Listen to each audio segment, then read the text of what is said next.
Não se turbe o vosso coração. Crede em Deus, crede também em mim. Na casa de meu Pai há muitas moradas. É com João 14 que eu cumprimento a todos com a graça e a paz do Senhor nosso Deus. Quero convidar você neste momento a um tempo de oração, de colocarmos as nossas vidas diante do Senhor, antes da leitura da palavra de Deus. Feche seus olhos. Senhor meu Deus, ao abrirmos a Tua palavra neste momento, pedimos ao Senhor a iluminação, porque não queremos ler o texto apenas por sua letra, mas sim pelo Espírito Santo que há e que existe e que está em nós.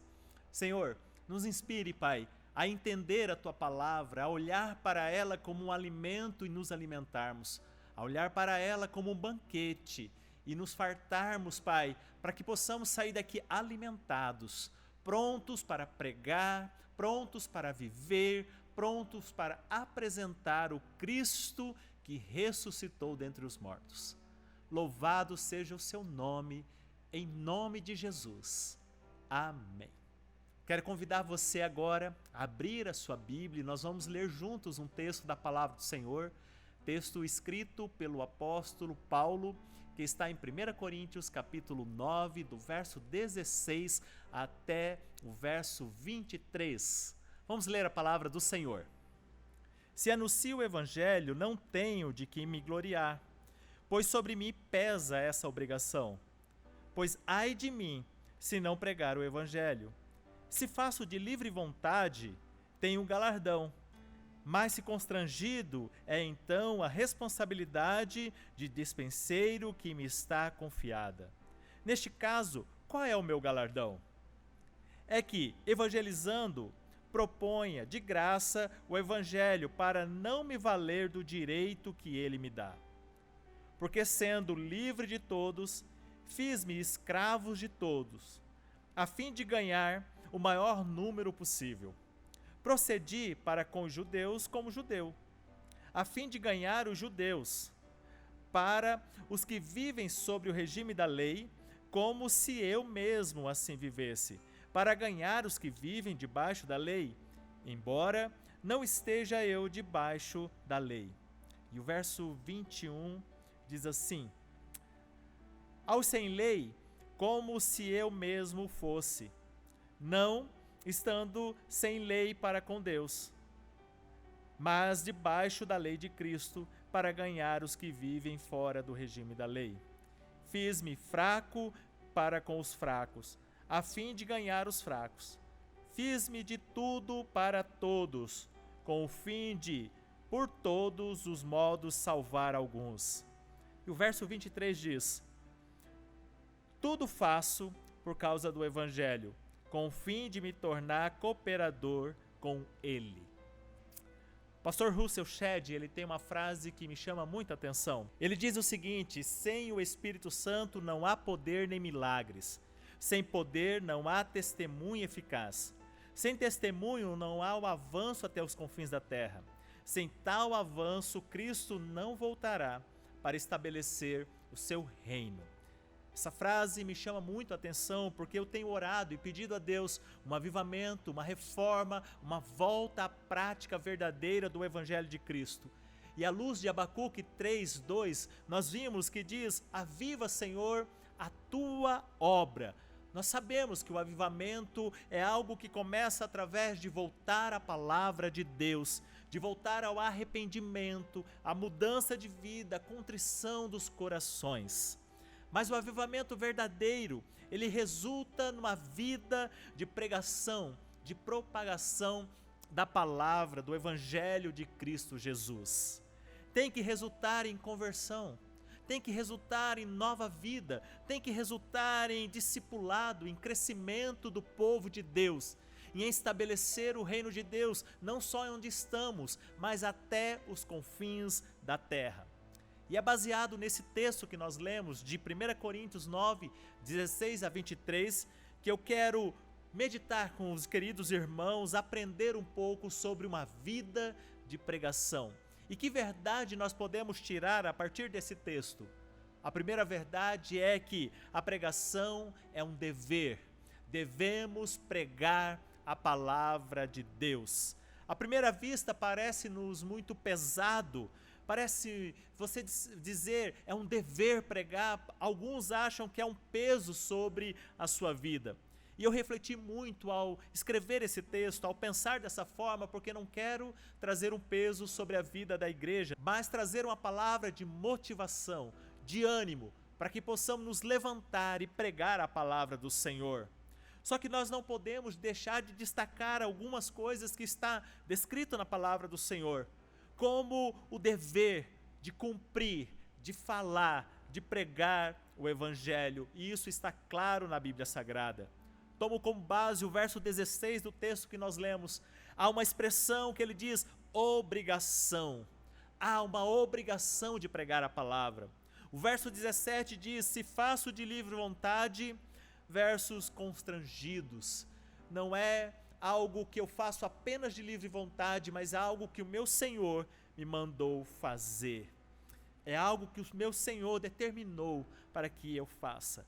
A palavra do Senhor em Mateus 28, do verso 18 em diante, diz, ide, pregai o evangelho a todas as nações. Reforçando essa palavra, Paulo escreve ao seu pupilo Timóteo, na segunda carta, capítulo 4, e o verso 2 e 3, a seguinte expressão, pregue a palavra, insista, quer seja oportuno, quer não, corrija, repreenda, exorte com toda longanimidade e doutrina, pois haverá tempo em que não suportarão a sã doutrina. Pelo contrário, cercar-se-ão de mestres segundo as suas próprias cobiças, como se sentisse coceira nos ouvidos. Agora, todas as vezes que deixamos de cumprir, de pregar a palavra, nós estamos desobedecendo o nosso mestre. Há uma obrigação nas nossas vidas de levar, de falar de Cristo, de fazê-lo conhecido. E eu me lembro aqui do texto de Ezequiel, no capítulo 3, e o verso 17 em diante, que nos traz uma reflexão muito forte, que nós precisamos pensar. Filho do homem, eu te dei por atalaia sobre a casa de Israel. Da minha boca ouvirá a palavra e os avisará da minha parte. Quando eu disser ao perverso, certamente morrerá, e tu não avisares, e nada disserem para o advertir do seu mau caminho, para lhe salvar a vida, esse perverso morrerá na sua iniquidade, mas o seu sangue da tua mão o requerirei.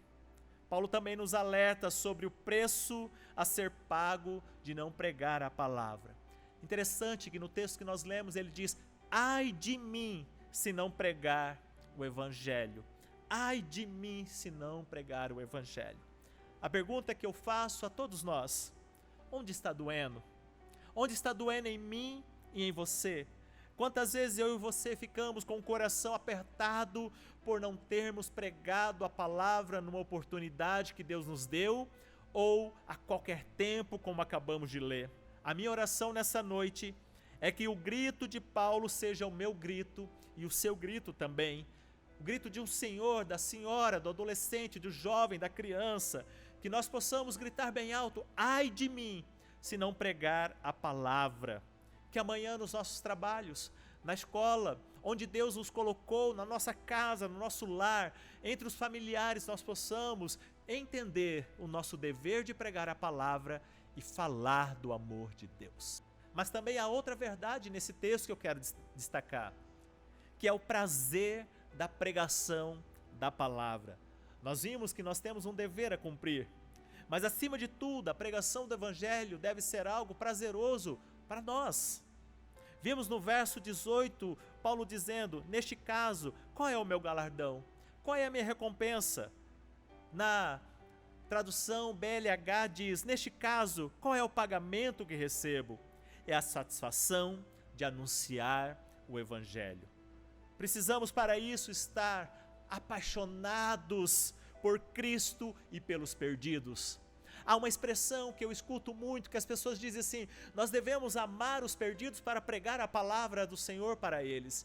Eu digo que nós devemos amar Cristo antes de tudo, e aí nós vamos conseguir amar os perdidos e levar a palavra. Vai arder no nosso coração o desejo daquelas pessoas que ainda não conhecem a Deus, conhecer algo que é transformador de as suas vidas, algo que é maravilhoso, que é tirar alguém da garra de Satanás e essa pessoa ser transportada agora para um reino de amor, deixando as trevas para trás.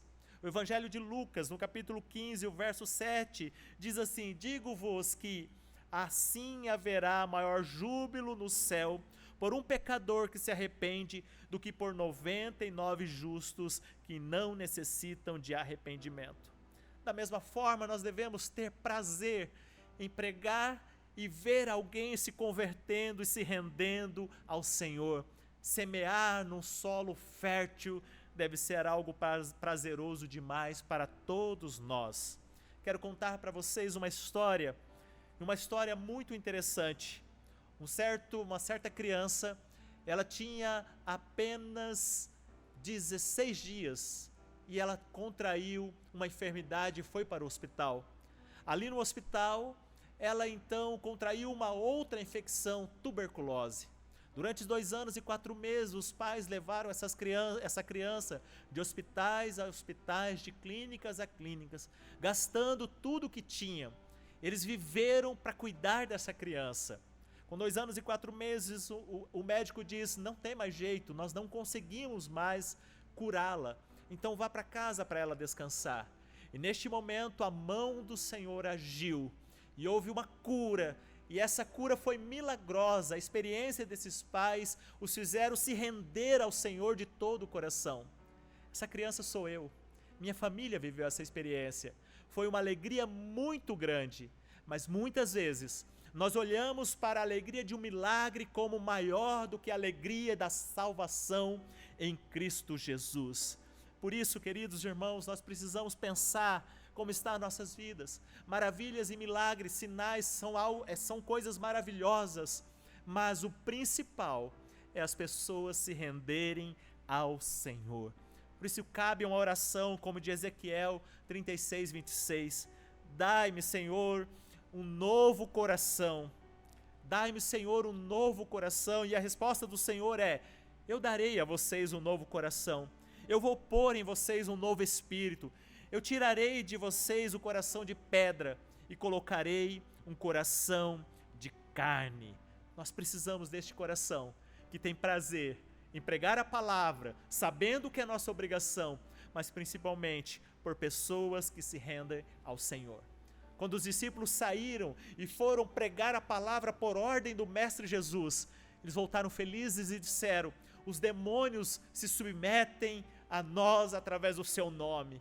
Mas a resposta de Jesus é: vocês deveriam estar felizes, porque o nome de vocês estão arrolado no livro da vida.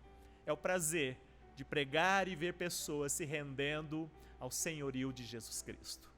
Mas há uma terceira verdade nesse texto que eu quero destacar, que é como pregar a palavra, porque nós sabemos que devemos pregar, nós sabemos que há prazer em pregar, mas como nós devemos pregar a palavra do Senhor? Paulo nos ensina como pregar a palavra. O apóstolo Paulo nos orienta sobre a pregação. Há uma frase atribuída a Agostinho de Hipona e eu acho interessante demais: pregue o evangelho sempre, se necessário use as palavras. E eu digo, pregue o evangelho sempre e use as palavras também. Observe que no verso 19 Paulo diz que era livre de todos, mas fez-se escravo de todos para poder tornar-se eficaz na pregação. A expressão maravilhosa que eu vejo nesse texto é: a fim de ganhar o maior número possível. Mais uma vez aqui o modelo é Cristo. Paulo se utiliza do modelo de Cristo, que foi chamado de amigo dos pecadores, que andou com mulheres, crianças, samaritanos, cegos, surdos, leprosos, pecadores, ricos e pobres da sua época. Andou com os fariseus e com outros. Não fez distinção de pessoa. Jesus fez-se de tudo por todos. Fez-se homem, habitou entre nós, deixando a sua glória, como podemos ler em Filipenses capítulo 2, o verso 5 e diante. Fez-se homem e habitou entre nós, como está descrito no prólogo joanino. Nós precisamos, sim, ser diferente interiormente. A nossa convicção não pode ser manchada de forma alguma, mas nós precisamos nos identificar com as pessoas. Elas precisam olhar para nós e ver alguém que se identifica com ela, como Paulo fez, como Jesus fez. Vamos ler o verso 22, Paulo afirma assim: fiz-me de tudo para com todos. E a pergunta que eu faço neste momento: e nós? Como estamos fazendo para ganhar as pessoas para Cristo? O verso 23 diz assim: tudo faço por causa do Evangelho. E a pergunta é: o que você tem feito e o que eu tenho feito? Fiz de tudo para ganhar alguns. Eu me entreguei, eu me fiz como Jesus está expressando aqui, eu me fiz homem para poder ganhar os homens. Nesse texto nós aprendemos, a partir dos ensinamentos do apóstolo, que precisamos, porque nós temos um dever de pregar a palavra do Senhor. É um dever na vida do cristão pregar a palavra, não é uma opção, é uma ordem dada pelo Senhor. Nós precisamos falar do amor de Deus, nós precisamos demonstrar o Cristo que ressuscitou, e nós precisamos falar do perigo que é o inferno e da realidade tão maravilhosa que é o céu. Mas também nós aprendemos que nós devemos não só ter o dever de pregar a palavra, mas pregar a palavra por prazer. E é prazeroso ver alguém que não conhece a Jesus se render a esse Jesus. Conhecer alguém que vive uma vida tão desgraçada, no sentido de sem a graça de Deus, e ser alvo da graça de Deus, e ver a sua família sendo transformada, ver os seus rumos sendo mudados, ver a sua casa sendo uma casa agora de paz, de alegria, e lugar onde o Senhor habita. Há prazer em pregar a palavra do Senhor. E o apóstolo Paulo também nos ensinou nesse texto que nós devemos pregar a palavra como Jesus pregou, nos identificando com aqueles que ainda não conhecem Jesus. Não devemos mudar o nosso interior, pelo contrário, a convicção interior deve ser forte e ela deve permanecer. Mas nos identificarmos no momento que encontrar um fraco, ser fraco naquele momento para que ele possa te ouvir. E eu fico pensando nisso, como nós devemos pregar a palavra aqui e devemos pregar a palavra em todos os lugares, porque Jesus nos disse que devemos ir e pregar a palavra em Jerusalém, perto onde estamos, mas também devemos pregar a palavra na Judéia, Samaria e até os confins da terra. Me vem uma reflexão: como devemos pregar a palavra em outros países? Nós devemos conhecer aquelas culturas, conhecer e saber a linguagem e a língua da qual é falada, até que possamos ganhar o coração deles e depois pregar a palavra. Me lembro de uma expressão do pastor João Simonetti que me dizia sempre: Cláudio, ganhe as pessoas primeiro para você e depois para Cristo. Se identifique com ela. Esse é o nosso desafio como povo de Deus, como igreja do Senhor, igreja que deve pregar a palavra simultaneamente em todos os lugares, para que o Senhor seja conhecido. Nós podemos fazer isso com a graça do nosso Deus. Eu convido você agora a fechar os seus olhos e orar comigo. Deus, eu louvo o teu nome, Pai, porque o Senhor nos alcançou. Eu louvo o teu nome porque o Senhor nos amou primeiro. Eu louvo o teu nome porque o Senhor tocou os nossos corações, nos elegeu para vivermos como seus filhos nessa terra. E obrigado, Senhor, porque também o Senhor confiou essa missão de fazer o seu Filho conhecido em toda parte do planeta Terra. Nos ajude com a sua graça, com o seu poder, com o seu Espírito Santo, nos dando força, nos dando intrepidez, nos dando coragem para pregar, nos identificarmos com as pessoas e ministrar a tua palavra. Que uma vida de pregação seja uma realidade nas nossas histórias, nas nossas igrejas, na nossa casa, na nossa família, que o seu nome seja glorificado e conhecido, e que através disso pessoas alvas do teu amor sejam reconhecidas como seus filhos.